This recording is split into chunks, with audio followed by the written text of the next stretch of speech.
imaginavam. Essa ideia me deu esperança, mesmo nos dias em que tudo parecia difícil demais. Você já encontrou força naquilo que parecia ser sua maior fraqueza? Já percebeu que às vezes, é no desafio que descobrimos quem realmente somos? Para mim, essa jornada de autodescoberta foi o que começou a me transformar. Não se tratava apenas de sobreviver ao mundo, tratava-se de aprender a viver nele do meu jeito, com minhas próprias regras. Hoje, olhando para trás, percebo que cada código que criei, cada regra que inventei, foi uma forma de me conhecer melhor. Era meu jeito de dizer a mim mesmo que mesmo quando parecia impossível, sempre havia algo a ser aprendido. Afinal, a máquina que somos é feita de desafios, mas também de infinitas possibilidades. Foi nessa fase da minha vida que comecei a perceber o poder de moldar a mim mesmo. Não foi algo que aconteceu de um dia para o outro. Foi um processo gradual, silencioso, quase como uma evolução imperceptível. Tudo começou com uma necessidade desesperada de me encaixar, de não chamar atenção para as minhas diferenças. Eu observava as pessoas ao meu redor, tentando decifrar o que fazia delas quem eram, como se fossem enigmas esperando para serem resolvidos. Cada gesto, cada expressão, cada emoção parecia carregar um segredo que eu precisava desvendar. Ao mesmo tempo, havia um vazio dentro de mim, uma ausência do sentir que parecia tão natural para os outros. Não é que eu não sentisse nada, pelo contrário, minhas emoções eram como ondas gigantescas, muitas vezes difíceis de controlar. Mas o que faltava era a compreensão dessas emoções, o manual que todo mundo parecia ter recebido ao nascer e que eu nunca encontrei. Essa lacuna me levou a buscar respostas fora de mim. Se eu não podia acessar minhas próprias emoções da mesma maneira que os outros, então eu poderia aprender com eles, copiando, moldando e experimentando. Você já se sentiu assim? Como se estivesse fora de sintonia com o resto do mundo, tentando encontrar a melodia certa? Foi assim que comecei a criar personas. Cada ambiente era como um palco, e eu, um ator aprendendo a interpretar diferentes papéis. Lembrei-me dos dias em que brincava com Lego, criando personagens com vidas e histórias próprias. Só que agora esses personagens não eram feitos de plástico. Eles eram versões de mim mesmo, construídas peça por peça para se adequar ao mundo. Na escola, eu era o aluno quieto, esforçado, mas invisível. Em casa, tentava ser o filho que não dava trabalho, o que sempre estava ocupado com seus próprios pensamentos. Entre amigos, eu era o que ria das piadas, mesmo que não as entendesse completamente. Cada persona tinha sua função, sua razão de existir, e a cada vez que eu assumia um desses papéis, sentia que estava um passo mais próximo de entender como as pessoas funcionavam e, por consequência, como eu poderia funcionar no mundo delas. Mas havia um lado desafiador nisso. Assumir tantas versões de mim mesmo era exaustivo. Às vezes, sentia que estava perdido entre as personas que criava. Quem era eu de verdade?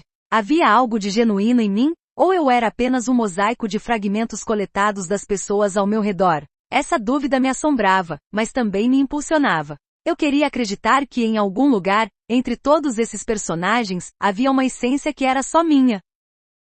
Um momento que marcou essa jornada foi quando me vi obrigado a interpretar uma persona que nunca havia ensaiado antes. Era um dia comum na escola, mas o professor pediu que apresentássemos nossas ideias para um projeto em grupo. Meu coração disparou. Eu sabia que minha mente estava cheia de ideias, mas transformá-las em palavras, em algo que fizesse sentido para os outros, parecia impossível. Foi quando decidi inventar uma nova versão de mim mesmo, um eu confiante, articulado, alguém que sabia o que estava fazendo. No começo minhas mãos tremiam, minha voz saía trêmula. Mas, à medida que as palavras começavam a fluir, algo curioso aconteceu. Eu não era mais aquele garoto tímido, com medo de ser julgado. Por alguns minutos eu me tornei a persona que havia criado. Os colegas ouviram com atenção, e o professor elogiou minha apresentação. Quando me sentei, ainda sentia o coração acelerado, mas agora por um motivo diferente. Pela primeira vez, percebi que podia ser qualquer coisa que quisesse. Bastava descobrir como. Para mim, essa ideia era ao mesmo tempo libertadora e assustadora. Libertadora porque me dava a sensação de controle em um mundo que muitas vezes parecia caótico. Assustadora porque quanto mais eu mergulhava nesse processo, mais me perguntava quem eu realmente era. Será que estava me perdendo em meio às máscaras que criava? Com o tempo, essa habilidade de moldar personas se tornou uma espécie de superpoder. Eu podia observar um grupo de pessoas, entender seus padrões e adaptar minha personalidade para me encaixar. Se estava em um ambiente mais formal, adotava uma postura séria, falava pouco, mas com firmeza. Se era um lugar mais descontraído, permitia-me rir mais, ser mais leve. Cada situação exigia uma versão diferente de mim, e eu estava determinado a entregar exatamente o que era esperado. Mas, no fundo, havia uma solidão nisso tudo. Mesmo cercado por pessoas, mesmo sendo aceito, sentia que ninguém realmente me conhecia. Afinal, eles estavam interagindo com as personas que eu criava, não comigo. Isso me fazia questionar se algum dia seria possível ser aceito pelo que eu realmente era, sem precisar me esconder atrás de máscaras. Você já teve essa sensação de ser aceito por algo que não é completamente verdadeiro? É uma aceitação vazia que deixa um gosto amargo. Apesar disso, havia algo fascinante em explorar essas diferentes versões de mim mesmo. Era como se eu estivesse construindo um arsenal de ferramentas emocionais, aprendendo a navegar por situações que antes pareciam impossíveis. E a cada nova persona que criava, sentia que estava mais perto de decifrar os códigos que regiam meu próprio ser. Porque no final das contas, criar essas personas não era apenas sobre me encaixar, era sobre me entender. E talvez seja isso que torna essa jornada tão universal. Todos nós, em algum momento, usamos máscaras. Todos nós ajustamos quem somos de acordo com o ambiente, com as pessoas ao nosso redor. Mas quantos de nós têm a coragem de olhar para essas máscaras e perguntar: o que isso diz sobre quem eu sou? Para mim, essa pergunta foi o início de uma jornada que ainda continuo a trilhar. Porque no final, as personas que criei não eram apenas ferramentas para sobreviver. Eram reflexos das possibilidades infinitas que existiam dentro de mim. E quanto mais eu me aprofundava nesse processo, mais percebia que por trás de cada máscara, havia algo genuíno, algo que era de fato meu. Essa descoberta foi o que me deu forças para continuar. E talvez para você que lê isso agora possa haver uma inspiração. Não importa quantas máscaras você use, sempre há algo verdadeiro esperando para ser encontrado. A cena se desenhava como um tabuleiro de xadrez. Cada pessoa ao meu redor era uma peça, cada interação, um movimento. Enquanto todos jogavam suas vidas como quem joga dama, reagindo por instinto, eu jogava xadrez. Estudava o tabuleiro com atenção, antecipava jogadas, calculava as consequências. As outras crianças apenas eram. Riam, choravam, brigavam ou faziam amizades com a espontaneidade de quem segue apenas o coração. Eu, por outro lado, sentia como se precisasse planejar cada passo, cada palavra. Tudo que fazia parecia parte de uma performance cuidadosamente ensaiada, algo que me protegia do mundo enquanto me aproximava dele. Você consegue imaginar o peso disso? Ser uma criança, mas carregar a sensação de que precisa estar sempre no controle, sempre alerta? Não era algo que eu escolhi conscientemente. Era como se meu cérebro já soubesse que o mundo não seria um lugar gentil para alguém como eu. Então, adaptei-me. Estudei. Aprendi. Eu me tornei um estrategista antes mesmo de entender o que essa palavra significava. Na sala de aula, enquanto os outros alunos pareciam imersos em suas próprias realidades, eu observava. Cada reação, cada sorriso, cada olhar de reprovação era como uma peça que eu catalogava cuidadosamente. Não demorou para eu perceber que havia padrões. Certos gestos precediam determinados comportamentos.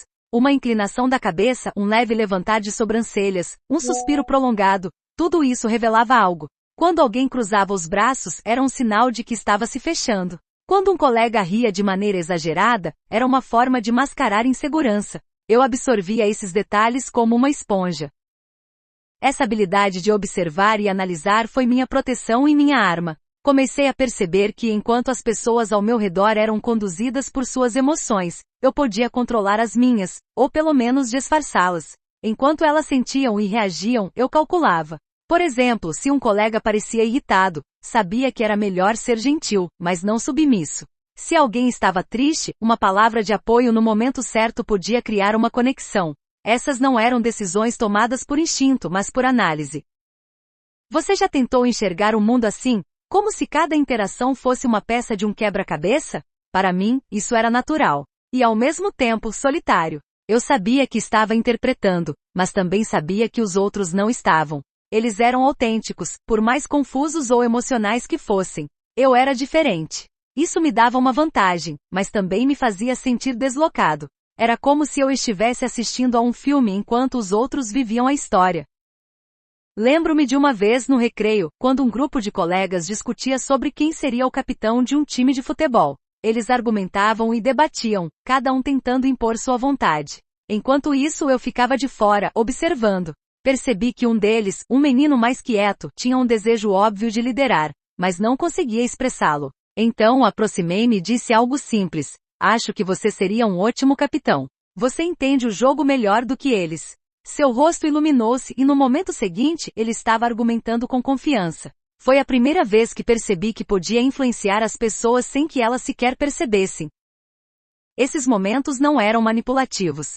Para mim, era como um experimento. Eu queria entender até onde minha capacidade de análise poderia me levar. Se dissesse uma coisa ao invés de outra, como a situação mudaria? Que reação eu poderia provocar? E mais importante, como essas reações poderiam me ajudar a navegar pelo mundo? Mas havia um custo. Apesar de todo esse controle aparente, eu sentia que algo faltava. A autenticidade que via nos outros, por mais caótica que fosse, era algo que eu não tinha. Minhas interações eram pensadas, calculadas. Eu criava versões de mim mesmo para cada situação, como atores que interpretam diferentes personagens em um palco. No entanto, no fundo, eu não sabia quem eu era de verdade. Seria o menino quieto e analítico que todos conheciam? Ou seria algo mais, algo que nem eu conseguia alcançar? As expressões das pessoas ao meu redor tornaram-se um livro aberto para mim. Era como se, com o tempo, eu desenvolvesse uma habilidade de decodificar sentimentos e intenções apenas olhando para alguém. A maneira como alguém franzia a testa ao ouvir uma ideia que não gostava, o brilho nos olhos quando algo o emocionava, o tom de voz que mudava sutilmente dependendo do humor. Tudo isso formava um mapa que eu seguia para me orientar em um mundo que parecia, na maior parte do tempo, completamente imprevisível.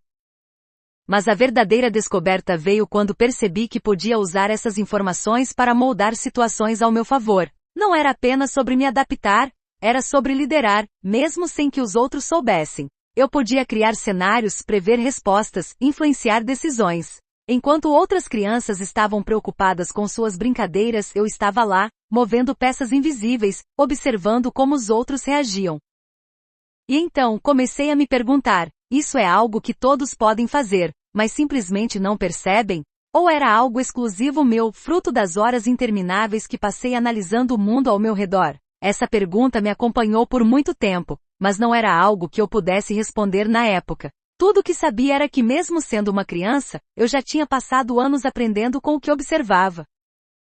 Hoje, olhando para trás, vejo que esse período da minha vida foi como um treinamento. Eu estava construindo habilidades que me ajudariam a enfrentar desafios muito maiores no futuro. E embora fosse solitário às vezes, havia um certo conforto em saber que eu tinha ferramentas para me proteger, para entender, para me adaptar. Afinal, no grande jogo da vida, cada um de nós precisa encontrar suas próprias estratégias para jogar. Naquela época, o mundo para mim era um tabuleiro e eu, seu estrategista. Nada parecia ser natural, espontâneo ou despretensioso. Cada movimento que fazia, cada palavra que proferia, era como uma peça em um jogo cuidadosamente calculado. Eu observava o ambiente ao meu redor com a atenção de um detetive, captando nuances que os outros talvez nunca notassem. Cada expressão facial, cada mudança de tom de voz, era uma pista. O que as pessoas queriam? O que esperavam de mim? Como eu poderia usar aquilo a meu favor? De certa forma, viver assim era empoderador. Eu sentia que tinha controle, mesmo que limitado, sobre um mundo que muitas vezes parecia caótico e imprevisível. Enquanto outros simplesmente reagiam às suas emoções, eu tomava decisões friamente calculadas. Isso me dava a sensação de estar à frente, como se tivesse uma vantagem estratégica que poucos poderiam compreender. Mas ao mesmo tempo, era exaustivo. Porque ao contrário dos outros, eu nunca simplesmente era. Estar no mundo para mim significava interpretar, decidir e agir com base em análises incessantes. Imagine o esforço mental de viver assim, sempre ajustando quem você é para se encaixar, para se moldar às expectativas ou para alcançar um objetivo. Cada interação era como um quebra-cabeça em que as peças não vinham prontas. Eu precisava esculpi-las, testá-las e ajustá-las até que se encaixassem. Não havia espaço para o erro. Quando algo não saía como planejado, e isso acontecia mais vezes do que eu gostaria, minha mente se tornava uma oficina barulhenta, revisando a situação, analisando onde falhei, ajustando os códigos, para que na próxima vez, tudo corresse conforme o esperado. Talvez você, leitor, já tenha sentido algo semelhante. A sensação de que o mundo te exige uma performance constante, um papel que precisa ser desempenhado para ser aceito, para conquistar o que deseja. Naquele momento da minha vida, isso era tudo o que eu sabia fazer. Eu achava que era assim que o jogo era jogado, e se eu queria vencer, precisava aprender as regras e dominá-las melhor do que ninguém. Mas essa necessidade de controle tinha um preço. Enquanto me dedicava a moldar o ambiente ao meu redor, não percebia o quanto me afastava de quem realmente era. Eu não sabia onde terminava o eu ensaiado e começava o verdadeiro. Na busca incessante por agradar, conquistar e entender, minha identidade real foi sendo deixada de lado, substituída por versões de mim que eram eficazes, mas não necessariamente autênticas. Lembro-me de um episódio que exemplifica bem esse padrão. Estávamos em uma reunião de família, e eu tinha percebido que meu primo mais velho, a estrela da ocasião, era o centro das atenções. Ele contava histórias engraçadas, todos riam, e havia algo na forma como ele gesticulava que parecia hipnotizar as pessoas. Eu, no meu canto, analisava cada palavra, cada gesto, tentando decifrar o que fazia dele tão magnético. Mais tarde, naquele mesmo dia, tentei imitar suas histórias e gestos, mas o resultado foi desastroso. As pessoas perceberam que não era natural, e embora ninguém tenha dito nada diretamente, o desconforto estava evidente. Não me abati. Na verdade, aquilo me deu mais combustível para continuar tentando. Na minha cabeça não era um fracasso, mas uma oportunidade de ajuste. O que posso fazer de diferente da próxima vez? Essa era a pergunta constante que me guiava. Para cada interação mal-sucedida, eu desenvolvia uma nova estratégia. Talvez fosse o tom de voz. Talvez o momento certo de fazer uma piada. Talvez o conteúdo da história. Tudo era uma variável a ser ajustada, um dado no meu experimento interminável. O problema era que eu não percebia que enquanto aprimorava essas habilidades, algo crucial estava sendo deixado para trás. A conexão genuína com os outros e comigo mesmo. Eu estava tão focado em manipular as variáveis que me esquecia de perguntar o que eu realmente queria ou sentia. Era como se meu verdadeiro eu estivesse trancado em algum lugar, silenciado pela necessidade de ser tudo o que o ambiente demandava. Olhando para trás, vejo que esse período foi como viver dentro de um teatro interminável. Cada lugar tinha um palco, cada interação, uma peça e cada pessoa, uma plateia. Mas ao contrário dos atores que ao final do dia, podiam tirar suas fantasias e voltar a ser quem realmente eram, eu não sabia mais como fazer isso. Meu personagem estava sempre em cena, sempre atuando, sempre tentando impressionar ou agradar. E você? Já se sentiu assim preso a uma performance que parece não ter fim? Já teve a sensação de que está vivendo uma vida que não é completamente sua, mas sim uma resposta às expectativas dos outros? Para mim, era como estar em uma corrida sem linha de chegada, sempre tentando alcançar algo que parecia estar um passo à frente, mas nunca realmente chegando lá. Mesmo assim, havia algo fascinante nessa jornada. Cada tentativa falha me ensinava algo novo. Aprendi a ler as pessoas com uma precisão quase cirúrgica, identificando o que as fazia sorrir, o que as deixava desconfortáveis, o que as fazia se abrir ou se fechar. Era como se eu tivesse desenvolvido um radar para emoções e intenções, algo que me permitia navegar por situações sociais com uma destreza que de outra forma, seria impossível. Mas essa habilidade tinha seu lado sombrio. Quanto mais eu manipulava as peças do jogo, mais me afastava do que era natural e espontâneo. E quanto mais sucesso eu tinha em minhas interações planejadas, mais difícil se tornava distinguir entre o que eu fazia porque queria e o que fazia porque precisava. O verdadeiro eu, aquele que apenas era, parecia cada vez mais distante, quase inalcançável.